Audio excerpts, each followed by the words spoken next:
In the last episode, you heard from Sean Agatep, who's the co-founder and COO at Vincero Collective. And we talked about scaling through personalization and thoughtful optimizations. Now, today on episode number 52, get ready. John Ibbetson is CEO of trueCABLE. They're a leading retailer of low voltage and fiber optic cables. And today we'll be talking about leveraging automation to keep your team as lean as possible and unlock more time to do what makes you even more money. I'm your host, Raphael Paulin-Daigle, and I'm the founder of SplitBase. This is Minds of E-commerce. Now, this episode is also brought to you by SplitBase. At SplitBase, we help leading 8 and 9-figure brands such as Dr Squatch, Hyperice, and Mika, Once Upon a Farm, go through customer-focused conversion optimizations program. Our programs pinpoint exactly where your store is losing money most. And then, well, we help you fix it. The result, well, you get increased conversions, higher AOV, and of course, more money, which in return allows you to scale advertising profitably. We've been at it for over a decade and can help you manage CRO from A to Z. From customer research, conversion design, strategy, copywriting, and development, our focus is all about growing your e-commerce sales while you get to focus on what you do best. Now, request a proposal today on splitbase.com to learn how we can help you get the most out of your marketing spend. All right, John, welcome to the show. Thank you so much for being here. Yeah, Raphael, thank you so much for having me. I'm so excited to be on your show today. Yeah, and as you know, this podcast is all about going deep, right? It's about taking one strategy, dissecting it as much as possible so our listeners can get the most value right away. Now, I just want to maybe start with some context for people who are not familiar with trueCABLE. So, can you tell us just a bit about, how long have you been running the business, and what are some of the milestones maybe that you guys have achieved along the way? Yeah.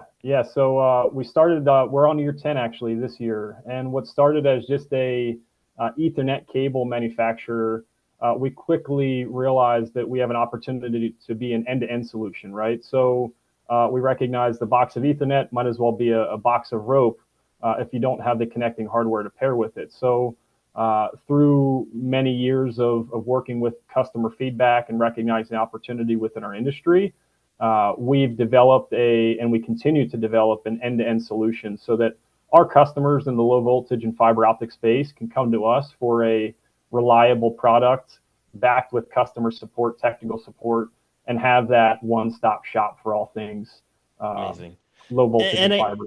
And I love talking with, people like you that run a business like the one you run, because when we think of e-commerce, sometimes we forget that there are these, we think of apparel, we think of homewares and products, everyday goods. But we forget that there are things like cables, which I mean are technically all around us at any time of the day. Like those products are also, can do great on e-commerce, and you guys have had a lot of success with it. Mhm. Um, One of the things that you told me that really led you to that success, and that's been, a massive lever, has been automation. So maybe let's just start with the bases, and I'd love to know, when did you realize that you guys needed to be smarter around automation? And then I'll have more questions for you. Yeah, well, I think right out the gate, right, we said we want to be a technology company selling low voltage products, and what I Mm, mean by that, and you hear that a lot more now than ever, is right. We recognize we want to stay lean so that we can be as profitable and as successful as we possibly can, and automation gives us the ability to do that. So, in the infancy stages of the business, one thing that was taking a lot of time, our sole e-commerce sales channel out of the gate was Amazon. And as Amazon picked up, right, order entry became so demanding and so time consuming. And without finding automation for that, we would have had to grow our team tenfold to support order entry. Instead, we found a solution in our ERP that directly integrates with Amazon and Shopify and other e-commerce sales channels that we're on today to fully automate a time consuming, tedious task that we feel that that gave us the opportunity to spend elsewhere in the business, higher level strategic opportunities like growing the brand, introducing go-to market strategies to help us level up the business year over year. Amazing. One of my friends and one of my closest mentors, his name's Dan Martell, and he has this great book, by the way, which I'll shout out, which is I don't have it in front of me, and I want to say the Martell Method, but I know that's not the name. I'll post it in the show notes. But he says, before you delegate, always look at automate. Always automate. And in your case, so that's been key to staying lean. But where do you start? Because obviously you think of an e-commerce business and you've talked about, content. There's always ads, there's marketing, there's, like you said, the logistics. So what is your process? Because obviously automating things also takes some, effort and time. So how do you prioritize and how do you decide what to do first? Yeah, great question. We've kind of used the rinse and repeat method and have done a great job, I'll say, of prioritizing our opportunities accordingly. So again, in the early stages, what we looked to automate first was order entry. Well, it quickly led into right, with every business, you've got a returns process, and what I think we do so well, and one of our core values is customer obsessed. We look at every touch point, try to answer questions as best we can on the front end of our website to eliminate a customer having to pick up a phone, go onto a live chat, or even email us, whatever the preferred communication style is. But what we used as our vehicle to prioritize automation opportunities was the amount of inquiries we were hearing from our customers.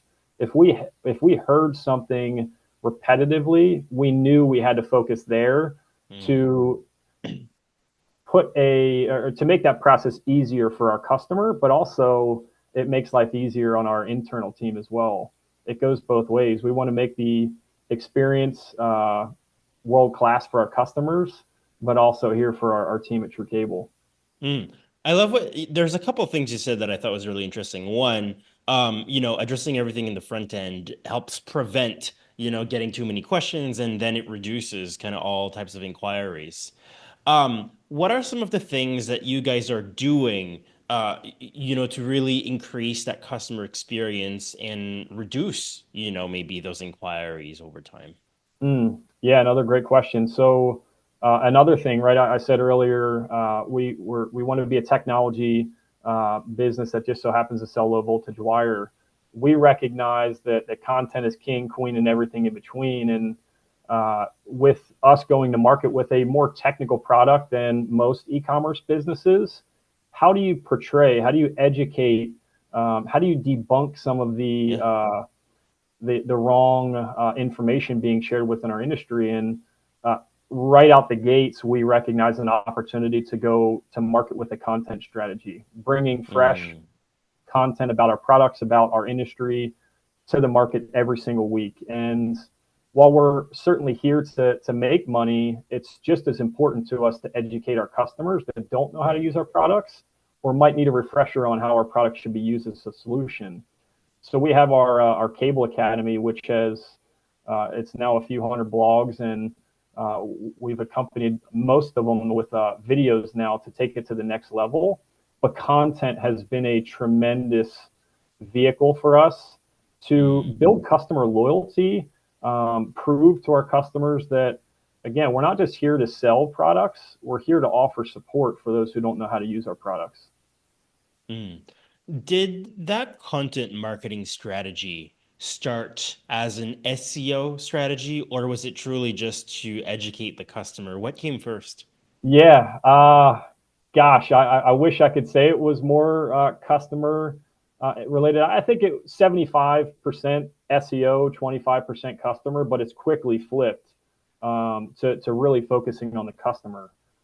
We see many, we look at our data and analytics in our platforms and see that some of the blogs we wrote in the infancy stages of our Cable Academy actually draw the most traffic because of the most coveted SEO search terms. That being said, there's still so much value to the flip side of that. You can't really measure the success of content from just a views and traffic perspective, because you might have some blogs that don't get as much eyes on them, but are just as impactful to that one potentially large customer that reads it and says, wow, I trust trueCABLE. I want to purchase their product now. That is so true. Um, uh, Content, can have such a large definition. Mm. And I know that, time to create content is often one of the biggest challenges and expense for brands. In your case, you're selling a very technical product. How do you determine what's the next piece of content that you should create? And then how do you make sure it doesn't get lost in that sea of content? How do you make sure it actually becomes part of the customer journey, maybe throughout the website or as they're shopping for a product that they might need? Yeah, yeah. So we've been really mindful as the library is filled up with how-to information, very thorough checklist of a tool checklist of everything you need to buy, whatever the piece of content may be. We want to place that in front of the customer at the opportune time, wherever they are in their buying journey on our website. So if you look at our menu structure, if you hover over Ethernet cable, there's a section on the menu that highlights two of our most commonly asked questions as it relates to that product Mm, collection. And so it's being intentional about, certainly you can go to our Cable Academy, which is featured on our homepage and in our header and footer. But again, serving relevant content where it matters most in a customer's buying journey is something that's constantly evolving through A to B testing here at trueCABLE or straight feedback from our customers. yeah, It's something that we're looking to improve constantly, especially as our content library continues to grow. amazing. I want to circle back to automation. Um, I know that automation was a way to give you more time to build more content. But have you guys also leveraged automation within that content creation cycle? Yes and no. And again, it goes back to one of our core values, right? Customer obsessed. We recognize we likely could use AI to help write a lot of our content, but because there is so much uh, misinformation out there, if you lean too Mm, heavily into technology and it pulls from the resources that aren't up to date and accurate, you can catch yourself in a peculiar situation or interesting situation rather. So our technical team works very closely with our marketing team to balance blogs that are both SEO, chock full of SEO value, but also bring the technical accuracy that we want to and need to maintain for our customers. mm. I know when we think of automation, we think of all the possibilities, and it's pretty easy to get excited at.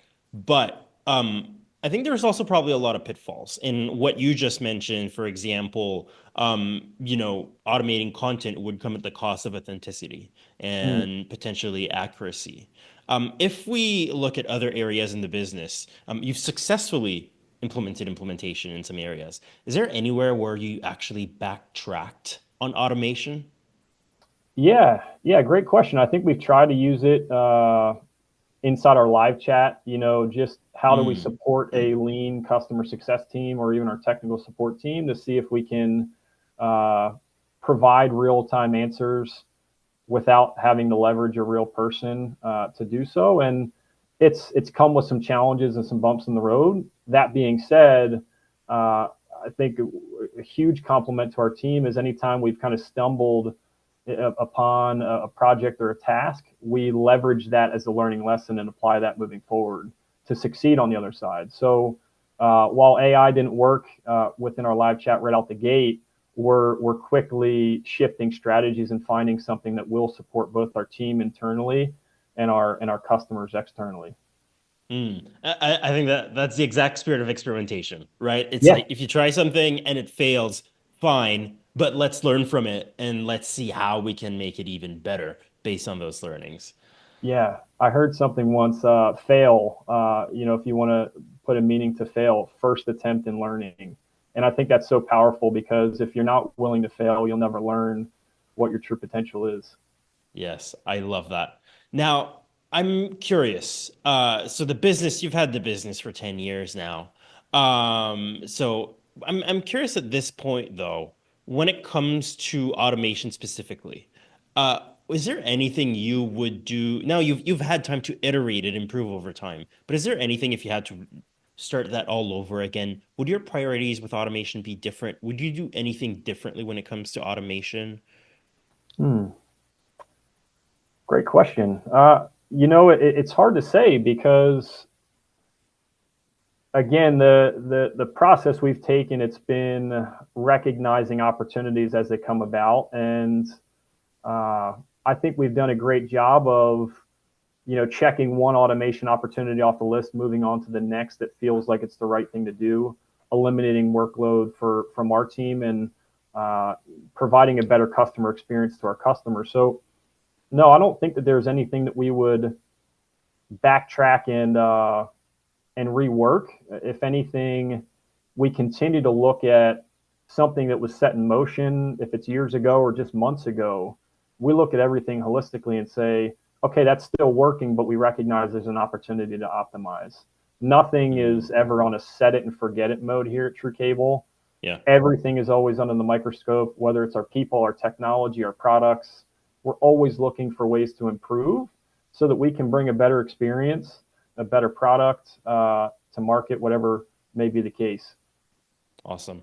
I know that there are a lot of tools and very specific systems around automations that you use that really gives you a competitive advantage, and that we're not going to get into in this podcast. But are there tools that you're willing to share that you just really love, that you feel really makes, your job, your team's job easier when it comes to automation? Yeah. Well, I will share, and it's no secret. You can find it on their website. We've done webinars or podcasts similar to this. Bright Pearl is our ERP system, Hmm. and we partnered with them long ago because they had a very robust uh, integration with all the e-commerce platforms we were solely focused on: Amazon, Shopify, and others. So that really gave us a solid foundation to roll out and build off of over time. And again, with checking the box of automating order entry and many other things, it gave us time to focus on the importance of brand, customer experience, quality products, so on and so forth. Amazing. John, we're already out of time. I can't believe it. It goes so fast. But if people want to learn more about you or about trueCABLE, where should they go? Where should they connect? Yeah, great question. So truecable.com, we have all of our products for sale. You can read a little bit about our team members and our mission here to provide an end-to-end solution for low voltage products and fiber optic supplies. Awesome. John, thank you so much for being here. One side note, I mentioned my friend Dan Martel's book earlier. The name is Buy Back Your Time. I had a blank. Excellent book for people listening, that want to figure out where to start when it comes to automation. And no, this is not sponsored. Just a great book. John, thank you so much for being here. Raphael, thank you so much for your time. I really appreciate it.